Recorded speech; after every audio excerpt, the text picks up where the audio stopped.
Hey, this is Rob Anspach, and welcome back to another edition of E-Heroes for those keeping count. This is episode 328, and we haven't seen this next guest since episode 52. I want to welcome back Tom Schwab from the Interview Valet, and we're going to talk about podcasting. I know that's a subject that a lot of people are still confused about.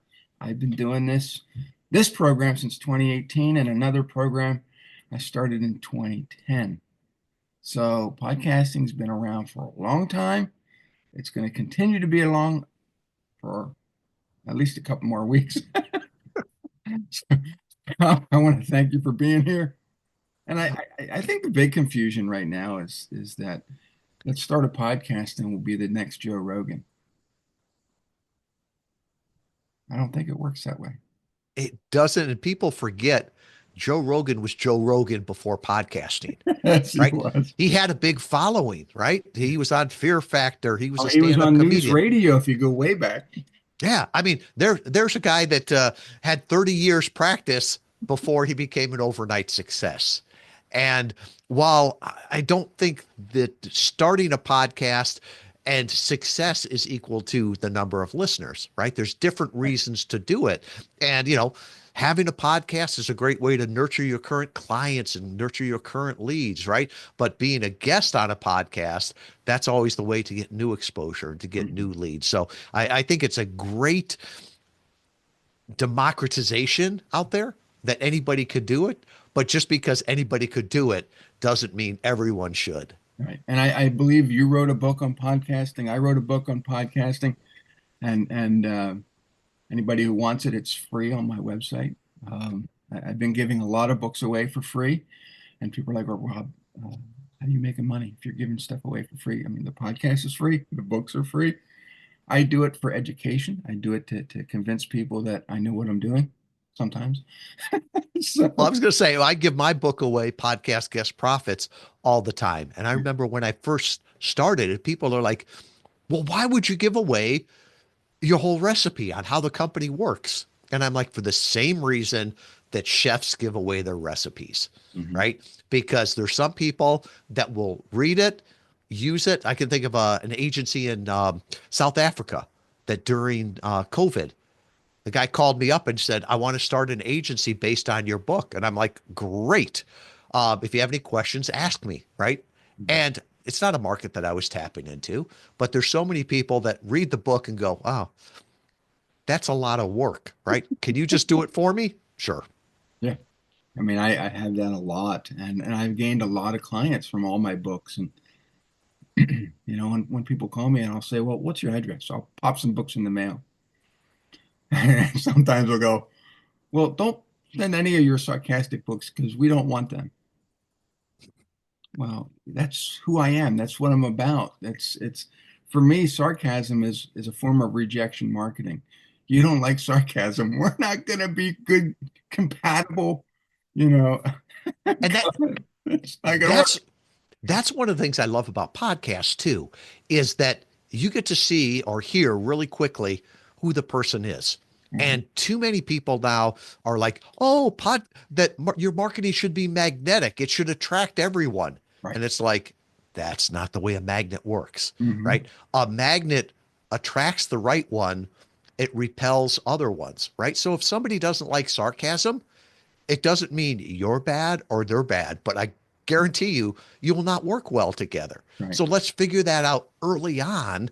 And there's somebody else they can work with. And a, a thing that I've been looking at lately is this idea of a sales funnel. Hmm. I think is such a messed up analogy, right? Right. Because in a funnel, right, everything that's poured in the top comes out the bottom. Well, that's not how it works in sales. And you got Right. so many people that are like, oh, just get more leads, more leads. And they've got so much effort and so much waste in it, right? I don't want more leads. I want more profits. And that comes from great clients that value what I do. So I'm looking for the sales funnel, or not the sales funnel, the sales cylinder, Right. right? Well, Put put three leads in the top and have two come out the bottom as great customers. right. And That's the way it's supposed to work. I've run into so many clients that when we were hired, they'll say, "Well, we have We have all these funnels in place. We have all these clients coming in or potential clients coming in, but we don't have a time or a place or an energy to contact them. I said, well, get rid of the funnel then. No, no, that's our lead source. I said, but you're not doing anything with the leads. So by the time you do get around to them, they've already hired somebody else. So yes, you're going to get pushed on funnels. And I always say you're one funnel away from a nervous breakdown because unless you know how to deal with anything that's coming out of that funnel, it's not going to work for you. Well, I love that. I always say you're not one funnel away, you're one conversation away, right? Because I think of all of the great things in my life have come through a conversation, right? My best employees, my best clients, my best partners. Heck, you know my bride, right? You knew her before I did, right? But she did We not. went to school together. Well, she was a grade below me, but That's right. So I always say I did not have this perfect funnel and run Facebook ads. And then, of the 3 billion people that came through my funnel, Karen came out of it. No, it Mhm. came from a conversation. She was introduced to me by a mutual friend, right? And I think so much now people are like funnels, funnels, funnels. Well, are you are you benchmarking against the lowest people or the highest people? Because especially for like B2B, professional services, you don't see Ernst and Young, Bain Capital, all of those big ones. They're not running Facebook ads and funnels. They're having conversations at a high level. And it's like, if you want to be like them, start doing the same marketing. Yeah, and I think that we've gotten to the point where, you and I, we've been around for a long time. We've seen technology increase our lives, sometimes destroy our lives, but it's always those conversations that we have, sometimes offline, that are the best. Um, Lately, social media has become that weapon that everybody and their mom that doesn't need to have a voice, they just come on and just make things worse. And I think sometimes we just need to take it offline. And that's what's nice about podcasts is that we can listen to them anywhere. And you don't have to have an opinion about everything, Right. right? We're here to talk about one thing, right? You and I both know what our passions are, what we're talking about. So all of a sudden, if it's, the price of gas or politics or anything like that, that's a different podcast. That's a different conversation. And we don't have to be jumping into all of those. And Right. while the technology always changes, I don't think the strategy does, right? When we first started out, I do my elevator pitch and people go, "What's a podcast?" Yeah. Right? And my grandfather, God rest his soul, he would understand what you and I are doing, even though he wouldn't understand the internet. But if he would have said, okay, yeah, we're having conversations, we're tapping into other people's audiences. And he'd be like, oh, so I don't have to drive to the Rotary Club anymore and talk? No. He's like, I don't know what a podcast is, but let me talk to that audience. Yeah. Yeah. And here's the thing. When I first started eHeroes, my whole goal was just to interview, other entrepreneurs, eclectic people that just, they had this idea. And most of the people that I've interviewed have been entrepreneurs. Occasionally, there have been a few that weren't entrepreneurs at first, but became entrepreneurs either because of the podcast or because of something I said to them or other people have said to them. So, it's helped a lot of people. And after 328 episodes, people have asked me, well, how much money have you made off the podcast? And I can tell you off the original, off the episodes themselves, $300. That's that's only because somebody listened to an episode I did with somebody and they bought his program and he sent me a check. I wasn't even expecting it. But it's not the podcast itself that's going to make you money. It's going to be the back end. It's going to be people buying your courses, hiring you for speeches, maybe even inviting you to write their book or do something, you know. for me, it's always been that way of giving back. And the more I give back, the more I receive. It's just that's how it works. Yeah, it's the long game, right? Are you doing the tactics? And there's so many people that are trying to, the 6 hacks to make 6 figures in 6 seconds. Guess what? The only person that's making money on that is the person that's selling you that course, Yeah. right? Um, Business isn't about chasing a transaction.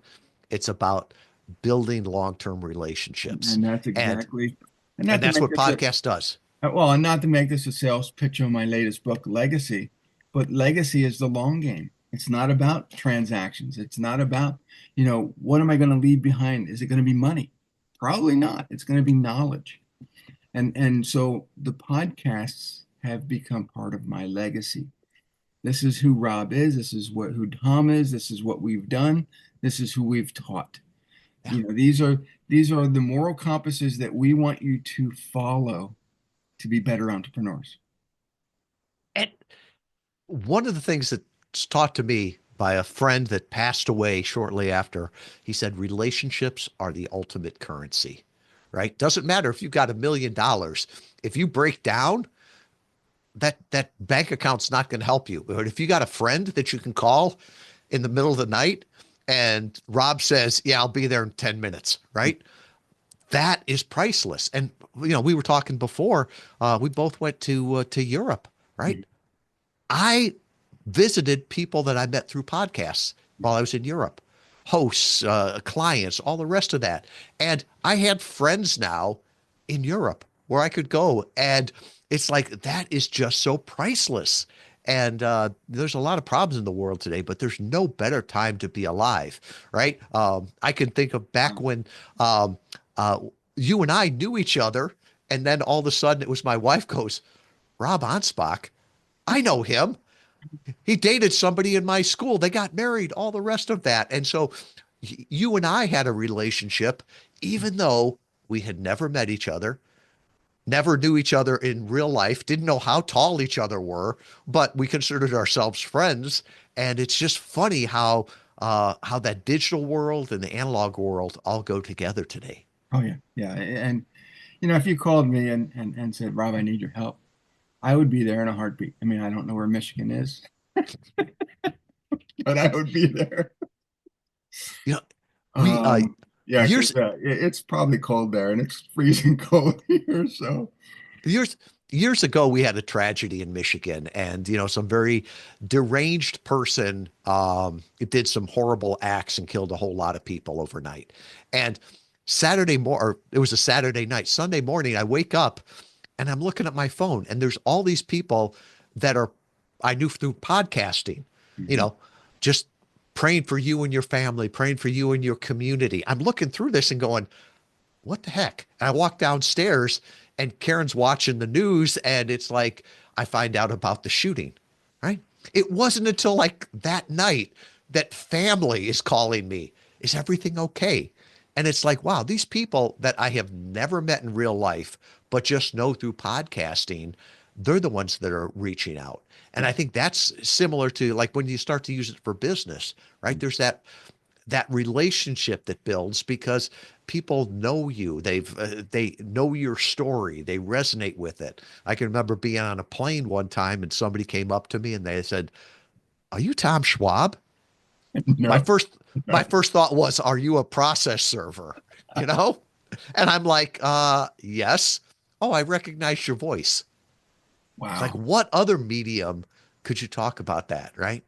Yeah, when I first started this podcast, like many, I got disgruntled.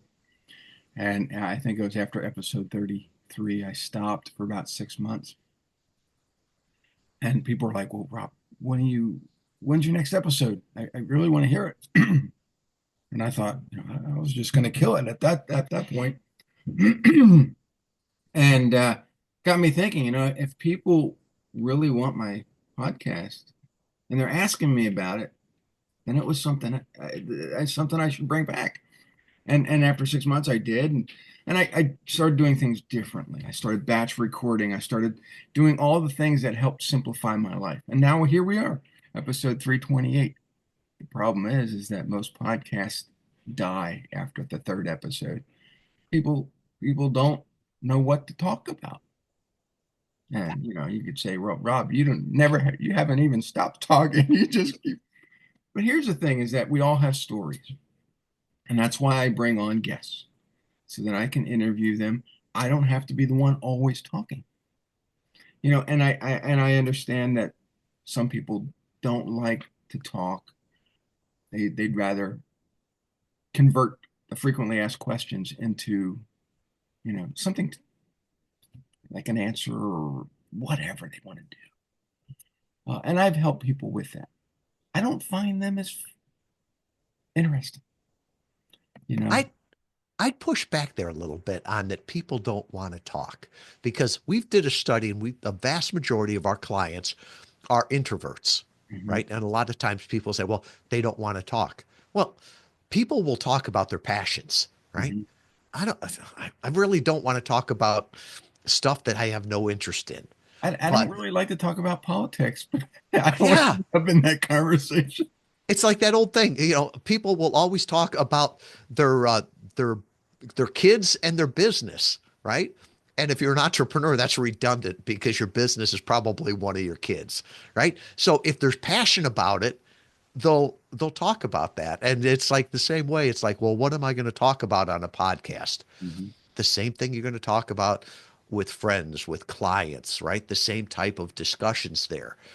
Nobody cares about my opinion on macroeconomic policies impacting, Southern Europe. I have no opinion, right? That's not what they ask me about. But I've got opinions on my business, right? And I've got expertise on that. Friend of mine, Nick Pavlidis, helped me with that, right? He's like, the legal definition of an expert is someone that knows more by their training, their education, their experience than the average person. So, you're an expert in your business, right? You're an expert in your field that you're working in. You know more than your clients and the average person, right? Doesn't mean you're the world renowned expert. No, Nobody is. and the thing But is but that you've got stuff that can help. I've learned a lot about what my clients do, what my guests do, just by interviewing them. And so the more I know, the better that I can serve them, that I can refer them. And so, my wife is always saying, you know a lot of trivia that nobody knows. Well, I know a lot of other stuff too, but it's funny because sometimes I'll have interviewed somebody, and then I'm watching a TV program, and that same subject comes up, and I know the answer. She goes, "How'd you know that?" "Oh, I interviewed somebody." "Oh, well, you're always interviewing." Yeah, it's like, yeah, but that's how you learn. Uh, We've got a team of 22 people, all remote. About two-thirds of them are military spouses.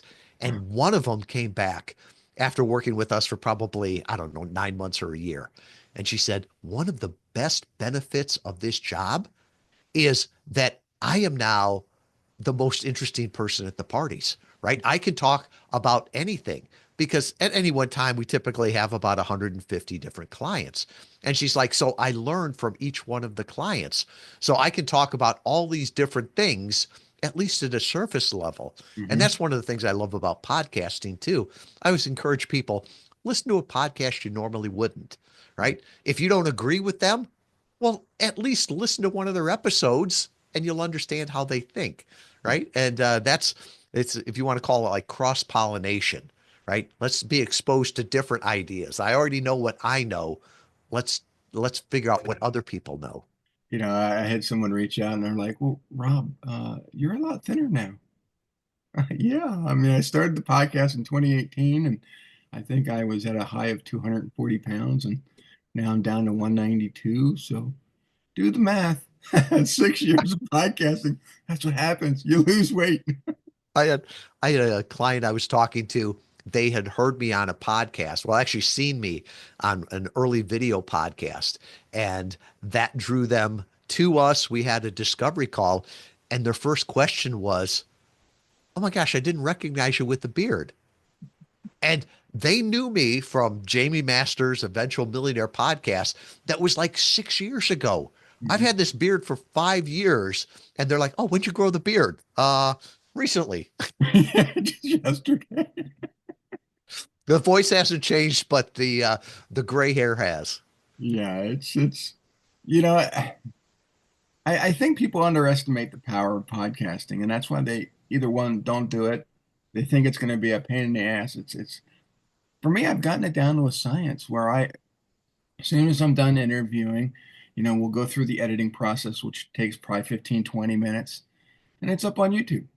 And then we take the audio and we put it out there on our website, and the RSS feed goes out to all these other places. It's down to a science. So between recording and editing and uploading, less than 2 hours, and people are like, Rob, it takes me all day. And you got to get a system in place. You got to get people. I don't know. I think Well, they we just use it as an excuse. yes, I think some people underestimate the work that goes into it. Right? We've had a podcast now at the company for about 14 months, and there was a lot of work to do a great podcast, right? A lot of the thought that goes into it, right? After you've done it over 300 times, yeah, it's easy, right? You know the magic trick, but starting out is tough. And that was part of the reason, like people would say, well, when are you going to start your podcast, Tom? I was a podcast guest for a decade before I started my own. And I was just like, well, to me, it's easier being a guest on other people's podcasts. I can tap into their audience, right? It's like I had a client that said it's like going to a wedding, right? What's more fun, planning the wedding, hosting the wedding, or being a guest? And I'm like, that's a good point. Let me go to a guest. I'll show up. I'll enjoy, but I don't have the stress of everything of Oh, yeah. hosting And it. as a guest, you got free alcohol. So, That's right. It it's makes for an interesting interview. yeah, it's and the thing is that 2025, I've already been on it's as of the recording of this is January 23rd. When most people see it or hear it, could be months, weeks, years later. But my goal this year is to be on more podcasts. And I've already been on 7 of them, and it's only the 23rd of the month. So, it's the power of being on other people's podcasts is amazing. And it allows you, if you want to sell product like a book or service, to get out there to more people. But it allows you to tell your story to more people. And, my goal has always been help one person a day. I'm not one of those, hey, Rob, I can get you 60 leads this month. First of all, I only accept one new client a month, and that's overkill. That's 60 people that really aren't going to benefit from my service. I just want that one that will. Mhm. And I think that people forget about that. They think, oh my God, I'm going to get all these leads. We've already talked about this. Do you have a way to disseminate those leads into something that's tangible for your business to handle? No, focus on one a day, or Yeah. one a week, or one a month. The sales cylinder, not the sales funnel. Yeah, yeah. It's people do things backwards, or they've listened to some wackadoo guru that goes around and tells them, "Hey, this is what you got to do, because this is how I made my money." Look, it's fine to emulate a marketer, but you have to put your own spin on it. You have to have it meet your personality. And if there's things that they're doing that you don't feel comfortable with, don't do And I think most people are trying to help each other, right? But I think of it as like if you went to the grocery store, right? And you come to me and you say, oh, Tom, you got to go to aisle two, right? Aisle two is the fastest one, right? You're not lying to me, but it's like, it's meaningless. Why? Because it's a different market and it's a different time, right? So the best thing you can do is say, well, why do you think that was? Right? Oh, because, the other aisles had, people with small kids, or they had older people, or there wasn't as much in there. Oh, okay. So what can I learn from their experience as opposed to just saying it worked for him, it's got to work for me? Yeah. right? And that's where I think um, so often now people are trying things that worked 5 years ago that don't work anymore, Right. right? It's so many things now. I'm like, oh, that is like the yellow pages of 2025, right? It worked. It used to work, but it doesn't work anymore. And if So you're listening to this and pondering what a yellow page is, please Google it. yeah, I appreciate younger audiences, but you know, I have an avatar that says, look, my ideal client is above 40 that does this, this, and this, that makes this kind of money. That I don't, and as much as I appreciate my kids, I don't want them as clients. They don't have any money. we will have clients come to us and say, well, should I be on this? Should I be on that? Well, where are your clients? Right. And I would add that too, that you don't want to be everywhere. Right. You want to be where your clients are making buying decisions, Mhm. right? I think of a client came to us and I'm like, well, why do you want to do podcast interviews? And I loved his answer, Rob. He said, because I think most digital marketing is like the digital equivalent of advertising above a urinal. And I'm like, hold it, explain that one to me. He's like, well, my clients are there, but they don't expect to see me there, right? He was a high level coach consultant, right? And so if they saw him on a billboard, on a bus, above a urinal, right, that would actually decrease his authority. He just wanted to be seen on the stages where they're like, wow, you know, where they're making buying decisions. So I think that's one of those things where it's Okay. like, are your clients on TikTok? No. Well, then why would you be there? Or even the other one, it's like, I'm doing this mass email, right? I bought this list and I'm going to send it out to all of my client prospects. And it's like, do you ever buy anything from that? Oh, no, I'd never buy that. It's Mhm. like, so why would you ask other people to do it, right? You got to be consistent with your marketing. I I started laughing when you said urinal because every time I'm in an airport urinal or airport bathroom and there's like a row of urinals, I could be by myself. The next person that comes in, they have their choice of urinals. Why is it that they always stand next to me? It's, it's a private thing. Go away. And I think that's the problem sometimes is that we see others and we want to be close to them, not in a urinal sense, but in a podcasting sense. And we want to copy what they're doing, or we want to have a conversation, but that's the wrong place to do it.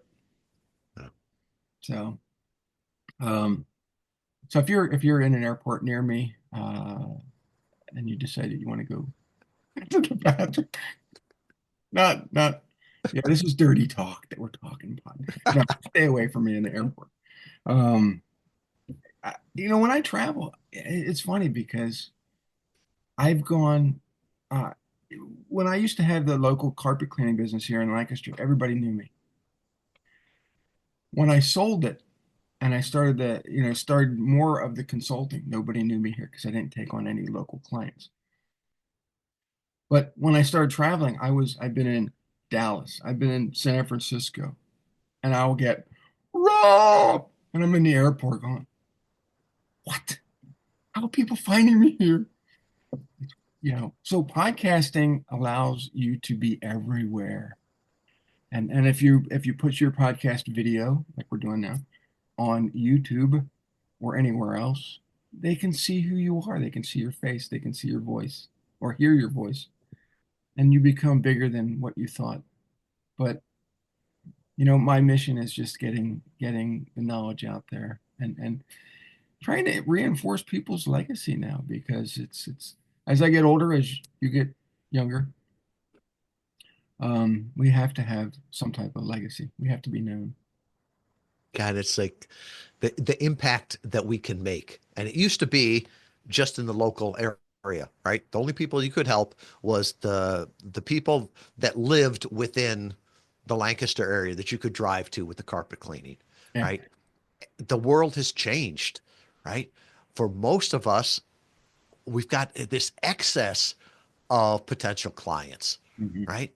Where anybody you know, digitally that we can connect with can be a client. So with that, we can be very picky about who we work with, who we bring the most value to, the most impact in. And I really think the biggest problem then becomes obscurity, right? There's people that would gladly hire you, purchase your product, whatever version it is. The only problem is they don't know you exist. So how do you get out there to get that know, like, and trust? Well, And and not only, podcasts are a great way to do and I've that. shared this before. It's for me, it's always known, like, trust, and feel safe. Because since COVID, everybody gets triggered for something. I don't know why, but they need to feel safe before they even want to trust you, before they even want to buy from you. They second guess everything, and they're like, "Well, I need to just feel safe with you." Um, That, that's interesting.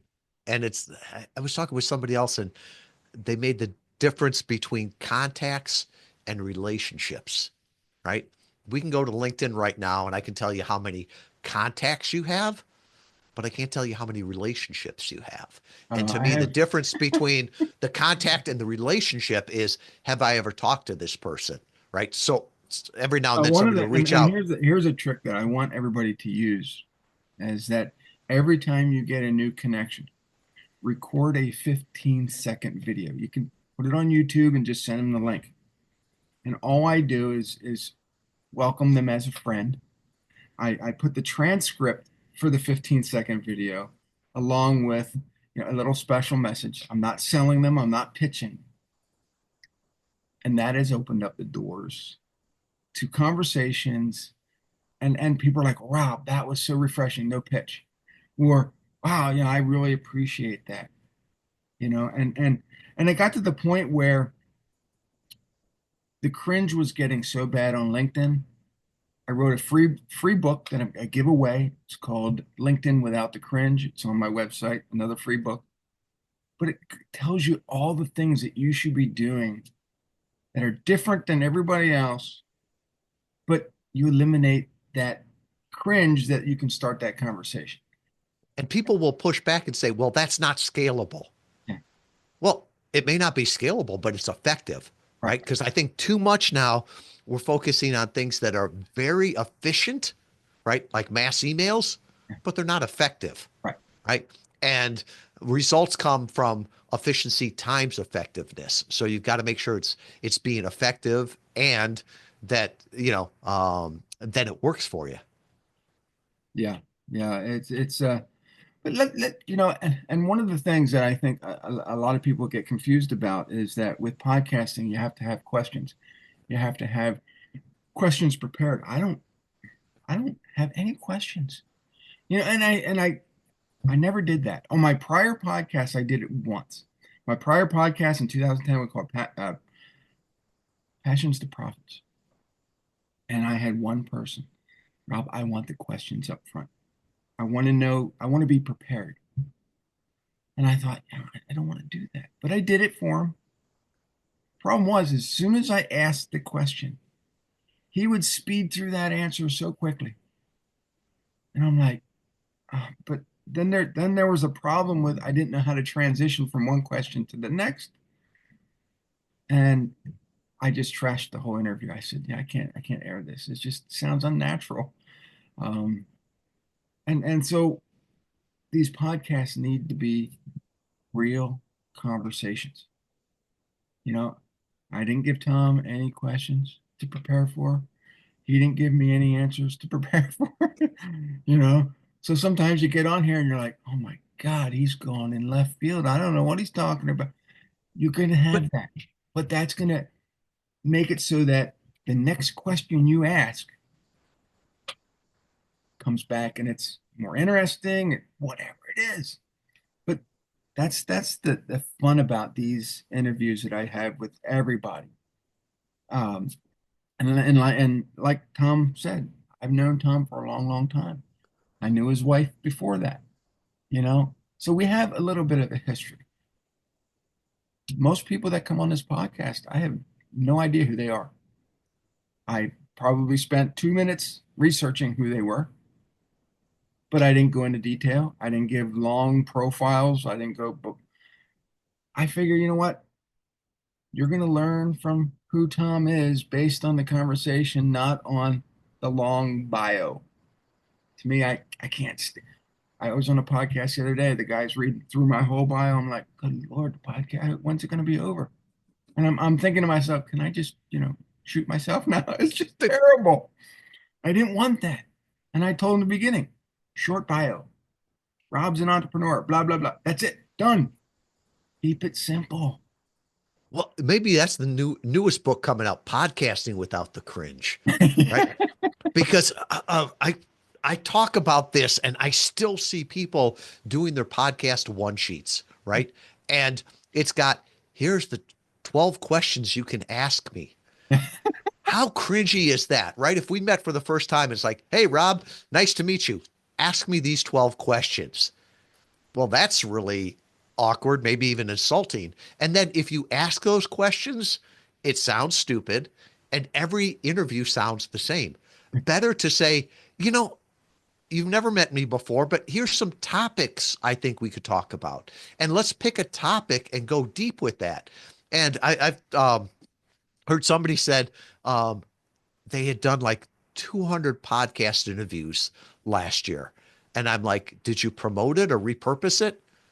No, I wouldn't want to burn my list out because it was the same interview over and over. And I'm like, oh, you know, give me a fork to put in my eye, right? 200 of the same conversation. That's boring for you. It's boring for the hosts because they know it's the same conversation and nobody's going to listen to that, right? They're going to listen to your first interview and then go, oh, I'm going to listen to another one. And when they get through the second one, they're like, this guy knows 30 minutes of content. He's not an expert. So focus on topics that you can discuss, not questions you want me to ask you. Yeah. So what's your favorite movie? Uh, Yeah. you, orange peel. Oh, I like that one too. What book is on your nightstand? It's like clearly Oh. you didn't listen to my last answer. I hope everyone found this informative. I did. I enjoy listening to Tom. And we've had dinner together. I think it was dinner or breakfast or what. Yeah, We met at a diner. yeah. But And that's the best podcast interviews are like that, right? It's like this is the same conversation we'd be having while our wives are talking about something different. We'd be talking about this, and I always think the best podcast is like listening in on an authentic conversation, right? And to see where it goes. yeah, and that was the whole purpose of my one book, Unscripted, Unfiltered, Unwoo-woo, and Unguru. And people were like, "Well, Rob, that is one hell of a title." Yeah, it is.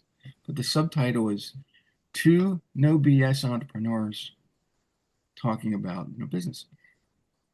And here's the thing: is that book was basically 7 episodes of me and Steve Gamlin, who appeared on eHeroes, and it's the transcript of the show.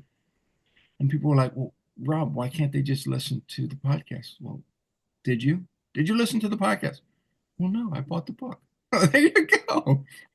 Repurpose your content so you can put it in a book, you can put it in a podcast, in a blog post, you can filter it out there through social. Podcasts aren't just standalone things. They can be repurposed so that you have infinite content to put everywhere.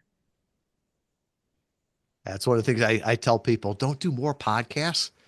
Do more with every podcast, Mhm. right? If you're not repurposing it, if you're not promoting it, right? It's almost like the people that are forever planting seeds. Oh, I love planting. Well, do you ever harvest anything? Oh no, but I love planting. All right, well, if that's what you like and that's the hobby, that's fine, right? But why don't you just focus on on getting more from everyone, not doing more, right? I can think of a prospect that came to me and they're like, I want to be on 100 interviews this month. I'm like, why? Because it'll be massive exposure. I'm like, It'll be massive exhaustion. well, so is streaking, right? Streaking is massive exposure. I don't think it's going to help your business.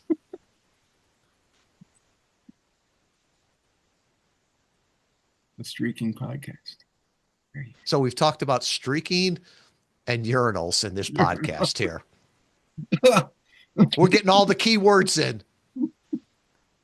Yeah, this will be an OnlyFans.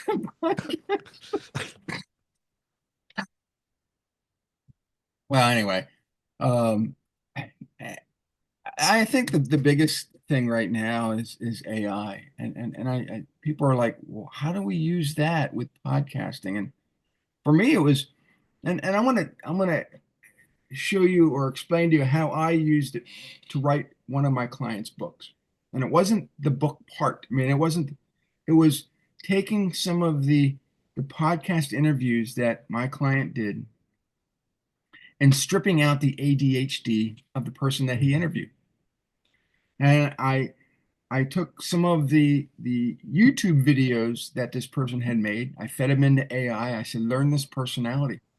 Now take this transcript and clean it up and make it sound better using the content that's there, but making it sound more human, less ADHD. And it did. It was brilliant. And I got permission from the both interviewers. I said, what do you think of this? Does it sound more cohesive? Does it sound, you know, like something a human would actually listen to? And they're like, oh, this is brilliant.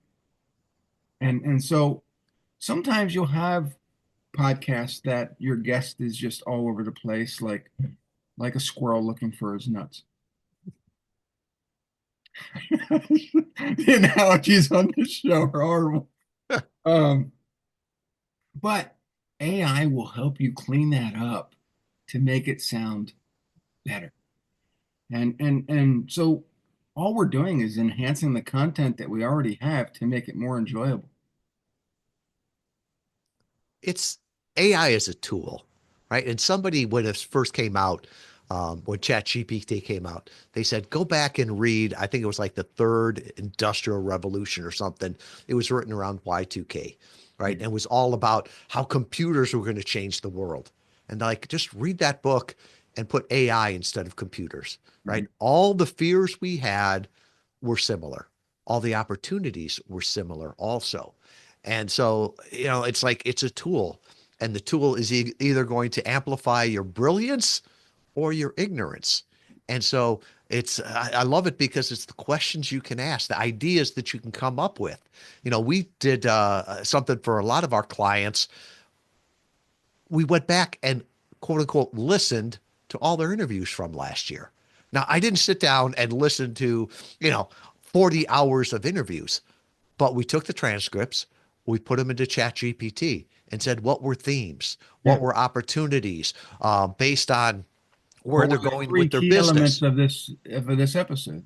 Yeah, and that's a great way to do that. And it brought some insights from it. Now, I'm not going to have ChatGPT do their interviews, but it gave a lot of clarity on that. And they were so amazed and appreciative, right? I'll give you another example. All of our clients, we give them reviews of their interviews for feedback, right? And it used to be that I would listen and I'd give feedback. And it'd be something like, Rob, you're talking too fast. You need to slow down. And everybody would come back and say, no, I don't. I don't talk too fast, right? It's an opinion. Mhm. But now if I can say, you spoke 27% faster than the host, right? There's data behind it. You may want to slow down a little bit. Oh, okay. Thank you. Right. Or other things like, what grade level did you speak at? When we go through the whole review, it's like you spoke at a 12th grade level, which is fine, right? But the host was speaking at a 7th grade level. That's probably where the audience is, right? You may want to, stop using some of the jargon Mhm. and speak more clearly on that. So all of these things, it's like it's sort of an outside person's view on it, right? They don't have a dog in the fight, right? They're not going to tell you you're speaking too fast or too educated, right? It's just this is what it is. And so those tools have been so helpful for us. And doing all these episodes for 6, 7 years, um, I've learned to be more adjusting to the hosts, or to not the hosts, to the guests. I've learned to slow down a little bit. I've learned not to stutter as much, although sometimes it comes out and I can't control it. It's just the way it is. Um, but I've learned to accept the mistakes that I make on the podcast. You know, I've learned not to be so serious. I've learned not to be um,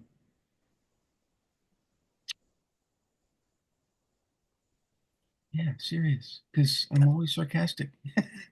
But But but I've also learned to bring on guests that can make the podcast better.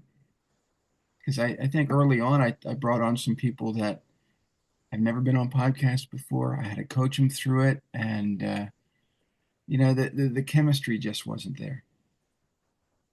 and the mistakes make you human, right?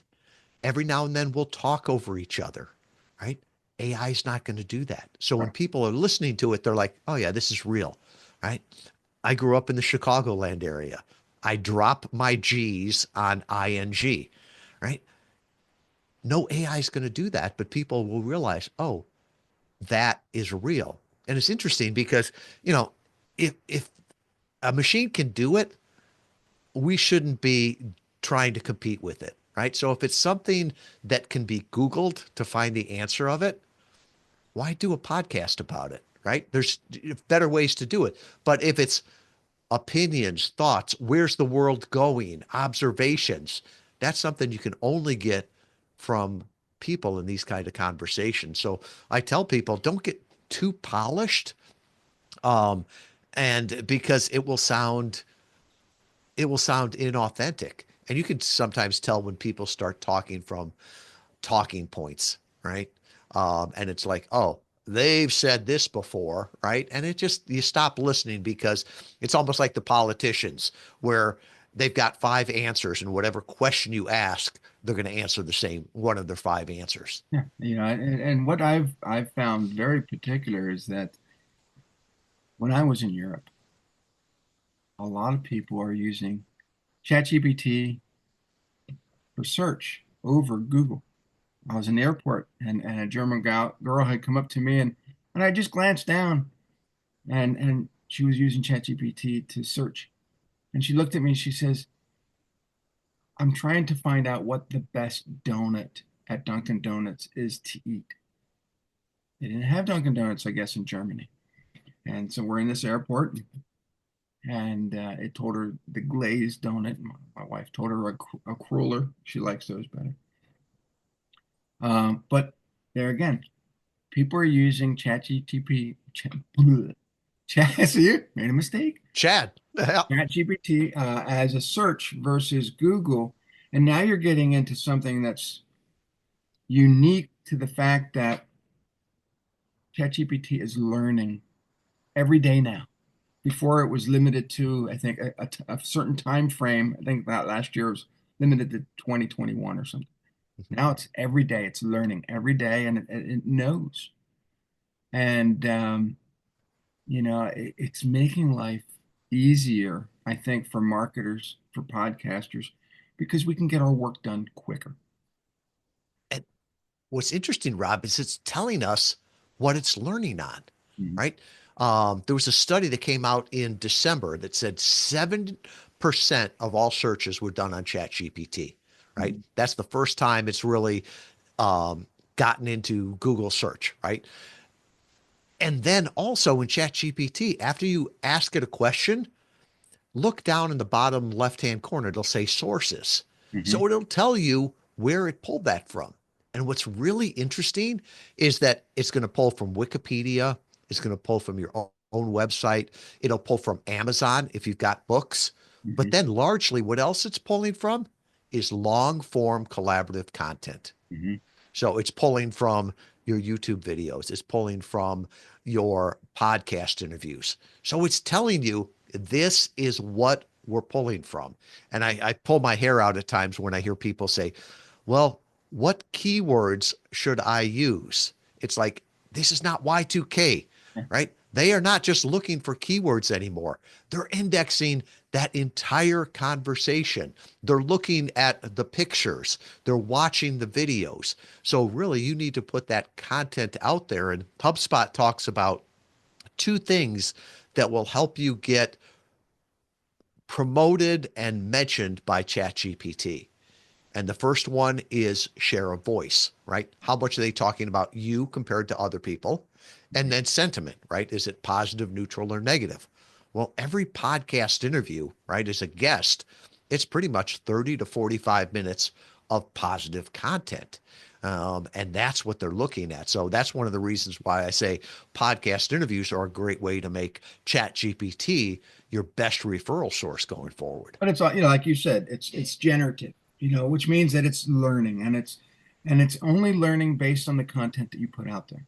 So the more podcasts you do, the more podcasts you are on, the more content that you share.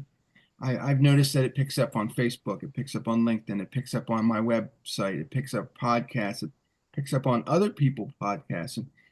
But you also want to feed it stuff. And what I do is I'll create blog posts that'll say, who is Rob Anspach? What benefit is it to use Rob Anspach? And all these different, and I'll have blogs, and it'll learn from what you're giving it. And so, there is other Rob Anspachs out there. Why, I don't know. One's a wrestling coach in, I don't know, Ohio somewhere. And so occasionally it'll say Rob Anspach is a marketer, wrestler. No, so I got to go in and tell ChatGPT, I am not a wrestler. That is a different Rob Anspach. So you have to learn how to train the information that's being out there. And I think a lot of people find that confusing, or they find it too much work.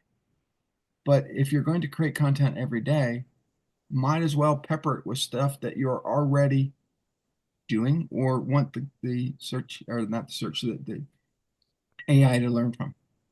So, I heard somebody the other day talking about voice search, right? Even on Google now, so much of it is voice search. So you need to write in the same way that people talk. And I look back at that and say, well, why don't you just talk the way people talk, right? Through podcast interviews. And, SEO is interesting today, right? You've got people that are still fighting to be number one. And I look at that as you Google something now and AI is at the top. Then you got paid ads, mhm. and then you've got organic, Yeah. right? So great. You've been fighting for the last 20 years to get the number one spot on Google. Congratulations. You're now at the bottom of the page, right? The world has changed. Start to focus on what you like, right? What you're using, because your clients are going to be doing that also. And the whole long form, they're pulling that from the content that you share. And so, the old method of SEO, and I wrote a book on SEO. It's called Optimize This. And some things are still relevant. I co-wrote that in 2014. So we're talking 11 years. Mhm. However, with AI, everything has to be, and I say long form because it's feeding off all the content that you're putting out there. And it's no longer about stuffed keywords that don't matter anymore, you know. So it's a changing time, but podcasts are becoming so popular that it gives the AI more personality about you. It gives them a bigger picture of who you are, what you do, the benefit that you give to people. And so now when you type in, you know, Rob Anspach, you're going to see my books, you're going to see my podcast, you're going to see AI is going to give you a rendition of what it thinks about me. And yeah, it's pretty cool. We have a client, worked with them for years, and Mickey Kennedy at E-Releases, and his SEO company said press releases is such a competitive market that you will never be able to rank for these keywords. Hmm. Don't even try. We're not going to spend money on that. Well, fast forward like a year and a half of doing interviews, all of a sudden he's ranking for all those keywords. And the SEO company comes back and says, "Oh, I guess it's all the podcast interviews you're doing, right? Because you're talking about those keywords." And he wasn't trying to stuff those in. It was just came up in natural conversation. And I think that this idea that we can trick the search engines now, or we can trick Chat GPT, no, that's not working anymore, right? Be be honest. Just speak about what you do, and they'll find you. Yeah, yeah. So that is the benefit of being on a podcast, to have your own podcast. And so anybody that's exploring, you know, having your own podcast or being a guest, find me, find Tom. Tom is a wealth of information, and that's all he does is podcast. I do a little bit more, and so my focus isn't always on podcasts. But Tom is that resource. He's the go-to. And so, please, find him, go to him. What the website is, what, interviewvalet.com. In, interviewvalet.com. There you go. And so go there, get your podcast live or be a guest. Don't be that person that wants to be on 100 podcasts in a month. It's unrealistic. And you're going to wear yourself out. If you say, I want to be on one podcast a month, that's doable. And you're going to get an audience. But, you got to start somewhere. But 100 podcasts a month is no, don't do it. So I want to thank everyone for listening. I want to thank Tom for being here, and see you guys on the next episode. Adios.